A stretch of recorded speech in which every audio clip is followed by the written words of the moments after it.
اس کتاب نے ہمیں پاک بنایا، اس کتاب نے ہمیں حلال کیا، اس کتاب نے ہمیں حلال غذا دی، اس کتاب نے ہمیں حلال روزی عطا کی، اس کتاب نے ہمیں جو ہے وہ زندگی، انسانی زندگی عطا کی، اس کتاب نے ہمیں ترقی عطا کی، اس کتاب نے ہمیں کامیابی عطا کی، اس کتاب نے ہمیں جو ہے وہ دنیا کے سامنے سرفراز بنایا۔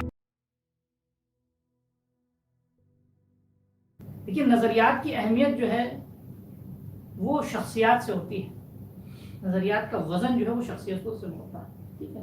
ایک غنڈہ، چور، ڈکیت قسم کا آدمی جو ہے وہ آتا ہے اسلام کے اوپر اپنی جو ہے نبرد آزمائی، رائے پردازی کرتا ہے، تو ویسے شخص کے بارے میں آدمی کیا کہہ سکتا ہے، ٹھیک ہے۔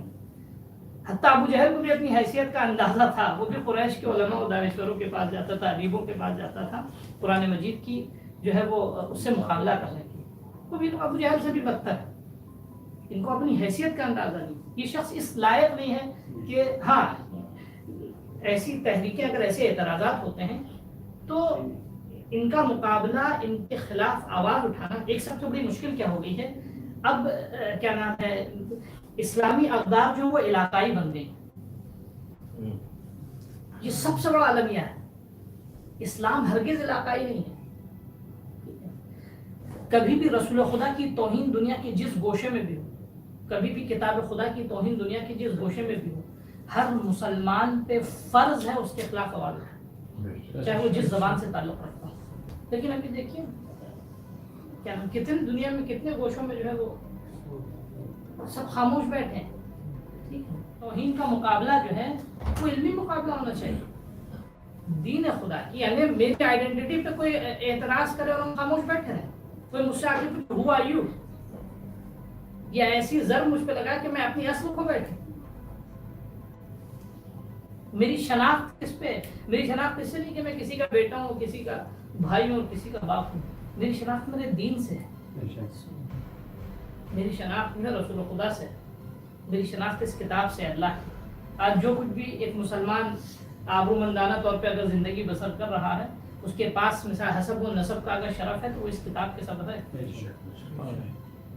اگر اس کتاب کو ایک لمحے کے لیے بیچ سے ہٹا دیجیے تو نہ آنے کی سے یہ خبر ہے، نہ جانے کی، آئے بھی کہاں سے وہ بھی نہیں معلوم، جائیں گے بھی کہاں وہ بھی نہیں معلوم، یہ حال ہے۔ جبکہ آپ دیکھیں اس کتاب میں اللہ نے کیا یہ نہیں کہا کہ you have to blue because I am seeing, کہیں بھی اللہ نے یہ نہیں کہا، بلکہ اللہ نے ہر جگہ پروف دیا اور دلیل دی ہے کہ اس پہ اعتقاد رکھو، اس پہ ایمان لاؤ، کیونکہ یہ دلیل ہے اس کی۔ کتنا ڈفرنس ہے آپ دیکھیں اس اپروچ میں۔ وہ خدا کی جس نے مثال کے طور پہ نہر کو خشک کیا، راستے بنائے، ٹھیک ہے، اس کے لیے کتنا آسان ہے فرعون جیسے کو ختم کرنا۔ لیکن کیا ہے، ہم لوگ مثلا معجزے کے انتظار میں رہتے ہیں کہ آسمان سے کوئی یا خدا کچھ تو پتھر نازل کر، ہاں جہاں بالکل سارے راستے بند ہو جاتے ہیں وہاں اللہ پتھر نازل کرتا ہے، یہ اللہ کا قانون ہے، کیونکہ یہاں اصل توحید کے خطرے میں۔ لیکن جہاں چارے ہیں اللہ نے ہمیں عقل دی ہے، اللہ نے ہمیں سورس دیا ہے۔ آپ دیکھیں ابھی آج سورہ کی چند آیتیں ہیں، جناب لقمان نے چند خاص نصیحتیں کی اپنے بیٹے کو، ان نصیحتوں پہ جب تک مسلمان عمل نہیں کریں گے اس وقت تک اللہ مقدر نہیں بدلے مسلمان کو، اور کسی مصیبت میں اللہ جو ہے مسلمانوں کی مدد نہیں اور جواب نہیں دے گا، ساتھ نہیں دے گا، جب تک ان نصیحتوں پہ عمل نہیں کریں گے مسلمان۔ لاکھ پہاڑ ٹوٹ جائیں، آج جو ہے دنیا نے ٹیسٹ کر لیا مسلمان، ٹھیک ہے، یہ کتنا سو رہا ہے، کتنا غافل ہے، کتنا بے حس ہے، ٹھیک ہے۔ اچھا یہ مسئلہ رسول خدا کا مسئلہ تو ایسا بھی نہیں کہ شیعوں سے تعلق رکھتا ہے یا سنیوں سے تعلق رکھتا ہے، ٹھیک ہے۔ بنگلہ دیش میں بولنے والی سنی تھی، سلمان رشدی سنی تھا، ٹھیک ہے، اب تک کسی شیعہ نے اتنی جسارت نہیں کی تھی، وہ بھی پیدا ہو گیا۔ جناب نوح کے لیے کیا کہا اللہ نے ان کے بیٹے کے لیے؟ لیس من اہلک، ٹھیک ہے، اہل سے خارج ہونے کے لیے صرف جو ہے وہ یعنی مثلا بدفعلی ضروری نہیں ہے، جیسی انسان دین خدا سے خارج ہوتا ہے وہ نااہل ہو جاتا ہے۔ کیا افسوس کا مقام ہے کہ جناب نوح کا بیٹا ہے، تو اس سے کیا زخموں پہ مرہم آ جاتا ہے کہ نہیں، خدا نے کہا انہ لیس من اہلک، جو بھی دین خدا کی مخالفت کرے یا خدا کی مخالفت کرے، جس آل سے بھی اس کا رشتہ وابستہ ہو، لیس من اہلک، وہ اس آل کا نہیں۔ سلسلے تھوڑی جو ہے وہ رشتوں کو باقی رکھتا ہے،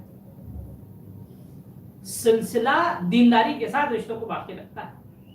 اگر دینداری نہیں ہے، دین سے وفاداری نہیں ہے، تو سلسلے جتنے بھی نسبی ملتے ہوں وہ کوئی حیثیت نہیں رکھتے.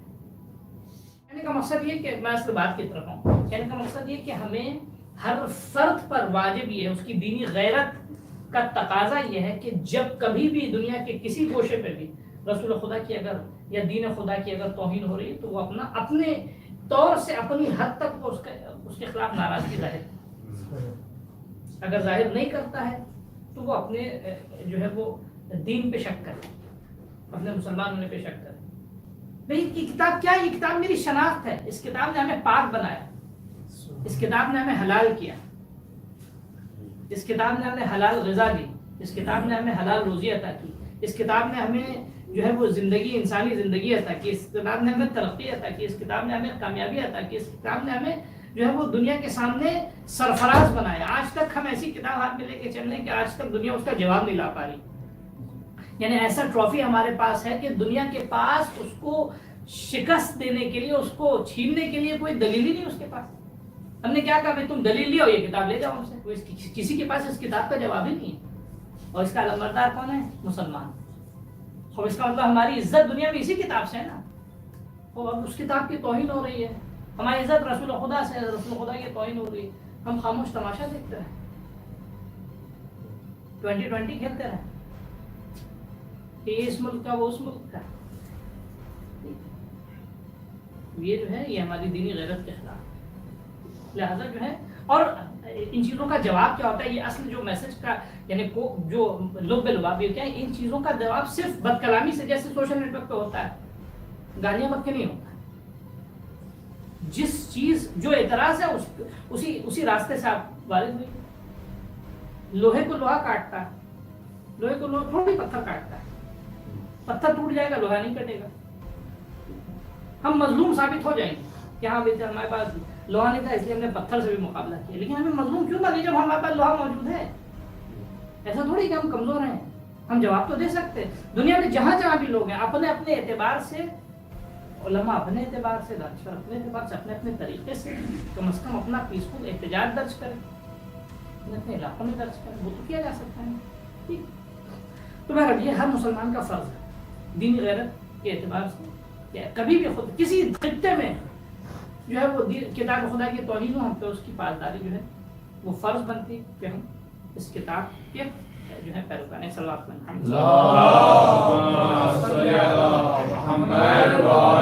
وسلم.